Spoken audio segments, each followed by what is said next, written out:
Open Roblox in your browser and then go to the Create tab and look at this address bar. Make sure you are in create.roblox.com. Then go to the Creation tab and select Development Items and select Decals. Click on Upload Assist.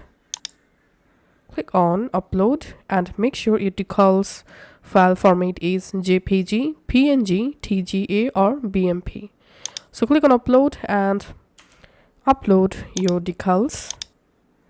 So I'm selecting YouTube logo, for example, and then you can add the name of your decals. You can write your description, then click on Upload.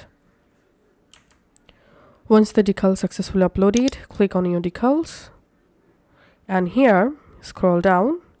You can change your assist privacy to restricted, or you can select open use. You can also enable distribute on Creator Studio from here. So just upload your decals. Now to get your decals ID, click this three dot and click on Copy Assist ID.